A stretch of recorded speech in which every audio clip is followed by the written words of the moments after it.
নমস্কার বন্ধুরা, ব্যাচেলার কিচেনে সবাইকে স্বাগত।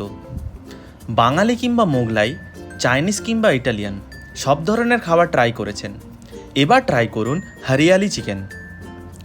আসুন দেখে নেওয়া যাক আজকে স্পেশাল হরিয়ালি চিকেনের রেসিপি। হরিয়ালি চিকেন বানানোর জন্য আমি এখানে 500 গ্রাম চিকেন নিয়েছি। চিকেনের পিসগুলি ভালোভাবে পরিষ্কার করে ধুয়ে নিন। এবার ম্যারিনেশন করার জন্য একে একে পরিমাণ মতো নুন, সামান্য গোলমরিচ গুঁড়ো, হাফ চা চামচ জিরে গুঁড়ো, হাফ চা চামচ ধনে গুঁড়ো, 1 চা চামচ আদা রসুন পেস্ট, পরিমাণ মতো হলুদ ও লঙ্কা গুঁড়ো যোগ করুন এবং সবশেষে 100 গ্রাম দই ভালোভাবে ফেটিয়ে এর মধ্যে যোগ করুন।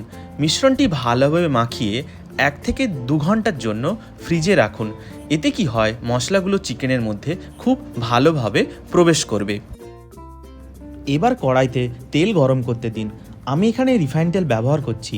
তেল গরম হয়ে গেলে কিছু গোটা গরম মশলা যোগ করুন। মশলাগুলি কিছুক্ষণ নাড়াচাড়া করার পর আগে থেকে কুচানো 2টি পেঁয়াজ যোগ করে গোল্ডেন ব্রাউন হওয়া অবধি ফ্রাই করুন।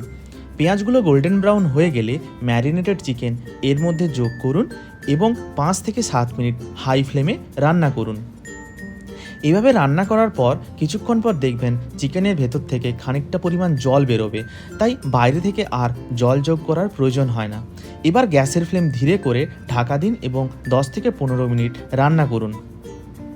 ততক্ষণে মিক্সার গ্রাইন্ডারে কিছুটা ধনেপাতা, সামান্য পুদিনা পাতা, 2 থেকে 3টি কাঁচা লঙ্কা দিয়ে ভালোভাবে একটি পেস্ট বানিয়ে ফেলুন। এবার ওই বানানো পেস্টটি চিকেনের মধ্যে অ্যাড করুন।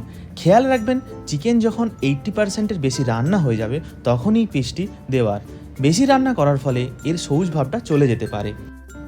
এইভাবে 3 থেকে 5 মিনিট মিডিয়াম স্লো আঁচে রান্না করার পর কিছুটা গরম মশলা যোগ করুন। ব্যাস তৈরি হয়ে যাবে আপনার বহু কাঙ্ক্ষিত হরিয়ালি চিকেন রেসিপি। এটি আপনি রুটি, পরোটা কিংবা ভাত, পোলাওয়ের সাথে খেতে পারেন। ভিডিওটি কেমন লাগলো জানাবেন, একটি লাইক দেবেন। এই রকম ভিডিও পেতে আমার চ্যানেলটি প্লিজ সাবস্ক্রাইব করবেন। ধন্যবাদ।